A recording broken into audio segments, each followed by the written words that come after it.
श्रीमद्भगवद गीता का 5वां अध्याय।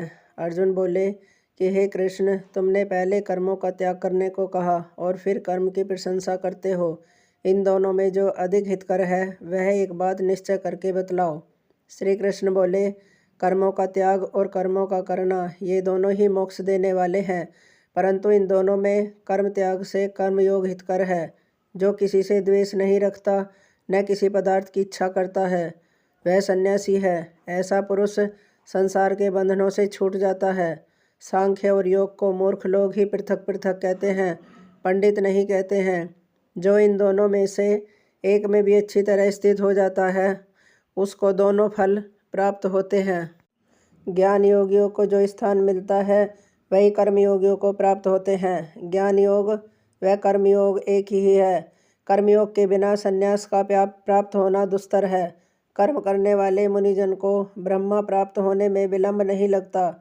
कर्मयोग युक्त शुद्ध अंतःकरण वाला, मन तथा इंद्रियों को जीतने वाला, संपूर्ण प्राणियों में अपनी आत्मा को देखने वाला, कर्म करता हुआ भी कर्म फल से लिप्त नहीं होता। योग युक्त ब्रह्मावेत्ता पुरुष देखते हैं, सुनते हैं, स्पर्श करते हैं, सूंघते हैं, खाते हैं, चलते हैं, श्वास लेते हैं, तो भी ये नहीं मानते कि मैं कुछ नहीं करता। वे बोलते हैं, त्यागते हैं, ग्रहण करते हैं, परंतु नहीं मानते कि मैं कुछ नहीं करता।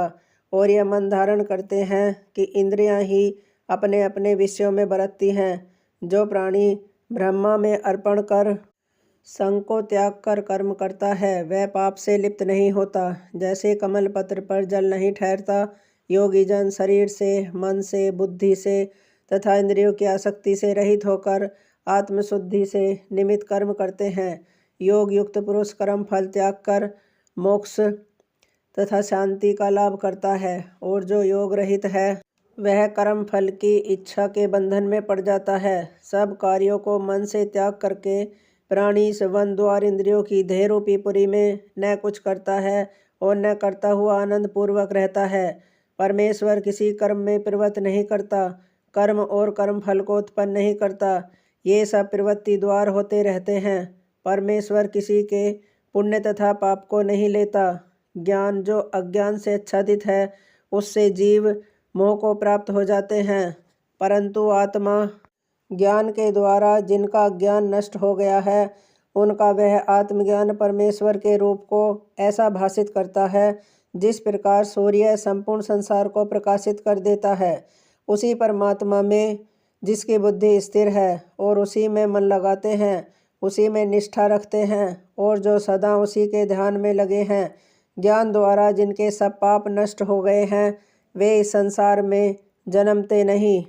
विद्या और विनय से संपन्न ब्राह्मण में, गाय में, कुत्ता में और चांडाल में पंडित जन की दृष्टि समान रहती है। जिसके मन में इस तरह की समानता उत्पन्न हो गई है, उन्होंने इस लोक में जन्म मरण रूप संसार को जीत लिया है।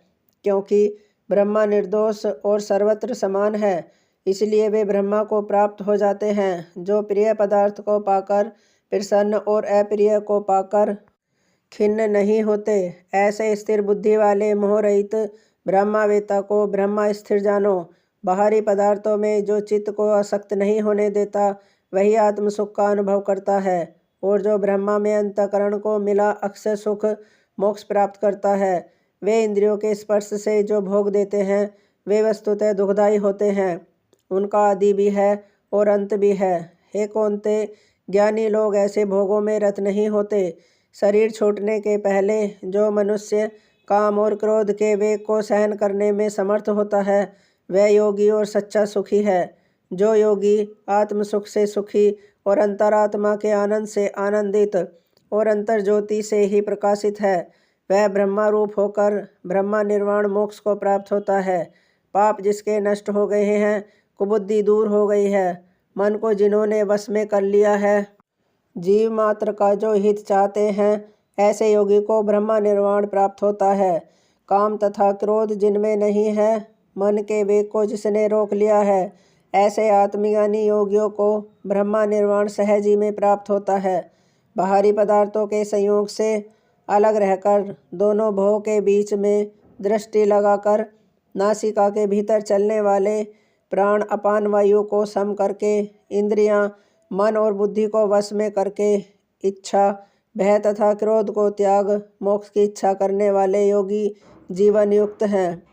जो मुझको सब यज्ञों और तपों का भोक्ता, संपूर्ण लोकों का स्वामी और सब प्राणियों का मित्र जानते हैं, उन्हीं को शांति प्राप्त होती है। इति श्रीमद्भगवद्गीता सोपनिषत्सु ब्रह्मविद्या शास्त्रे श्रीकृष्ण अर्जुन संवादे संन्यास योगो नाम पंचमो अध्याय समाप्त। हरि ओम।